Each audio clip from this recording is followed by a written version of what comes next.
programa de hoje vai falar sobre as leis que beneficiam as pessoas portadoras de deficiência, seja física ou intelectual. Muito tem se avançado na legislação e garantindo a acessibilidade até ao atendimento médico psicológico. Mas será que todos têm acesso a esses benefícios? O que falta para outras conquistas? Está no ar o Inclusão em Foco.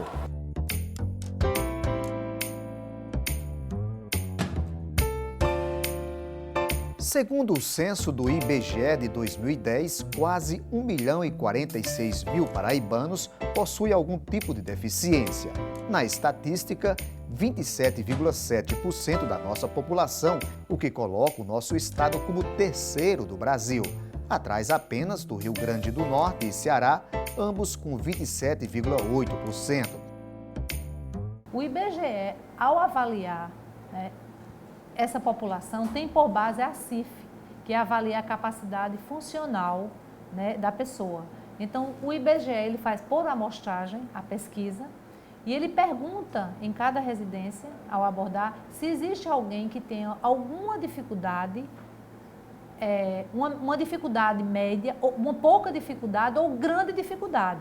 Ou seja, se você tem alguma dificuldade na visão, se você tem grande dificuldade ou se você não enxerga. Não temos 27% da população que precisa de serviços de reabilitação e que precisam de tecnologia assistiva. Nós temos um percentual bem menor, porque quando a gente vai avaliar o percentual de pessoas que não enxergam de forma alguma, ou pessoas que são surdas e pessoas com deficiência física ou intelectual, a gente percebe, por exemplo, que o maior percentual de pessoas que nós temos que precisa de acesso ao serviço, por exemplo, é a população com deficiência intelectual.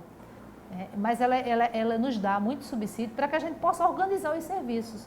Se você vê aqui na FUNAD, por exemplo, que a FUNAD eu sempre digo que é um termômetro muito forte para a gente compreender qual é a nossa população com deficiência, considerando que nós atendemos 70% da população atendida aqui na instituição, são pessoas que vêm do interior. Então, nós temos aqui, atendemos nas 4 áreas da deficiência. E agora, para a gente, nós temos o desafio, que já é, na verdade, a FUNAD já atendia, as pessoas com microcefalia.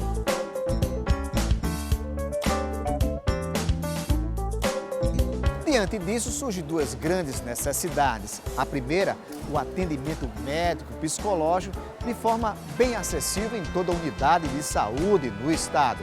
E a segunda, a inclusão, seja social, econômica, cultural e política. O que a gente percebe em relação à questão do tratamento é de que ainda há uma carência muito grande no sentido de especialistas para que tratem as deficiências de forma mais contributiva para que a deficiência possa ser melhor, digamos assim, a qualidade de vida da pessoa, do indivíduo, possa ser melhorada.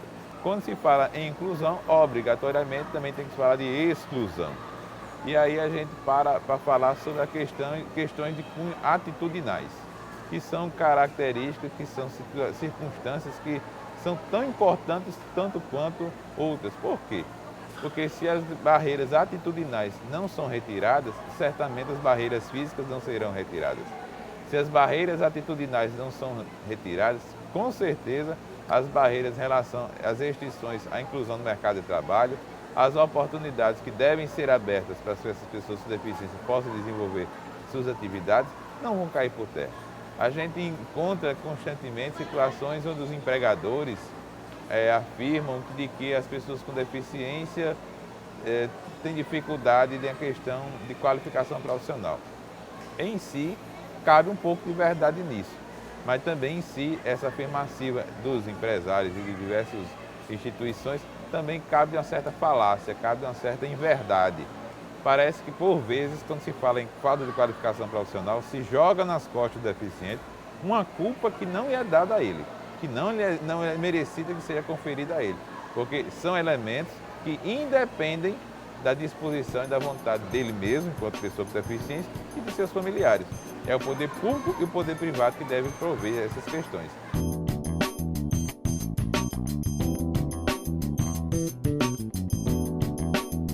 Arilânia foi vítima ainda bebê da poliomielite e hoje usa uma cadeira de rodas para se locomover. Arilânia vem quase todos os dias aqui para o centro de João Pessoa. Para chegar até aqui, são 2 ônibus para vir e 2 para voltar. Arilane, as dificuldades são grandes. A pior situação é essas calçadas, né? Que não tem acessibilidade, mas não tem manutenção. Aí fica difícil, né? Tem buracos, então, no caminho. No caminho, justo. E nos ônibus? Nos ônibus, geralmente os ônibus, eles dizem que 80% dos ônibus hoje é adaptado. Mas acontece que a manutenção também é precária. Você sente algum preconceito? Muitas vezes. Já são 27 anos dependendo de uma cadeira de rodas.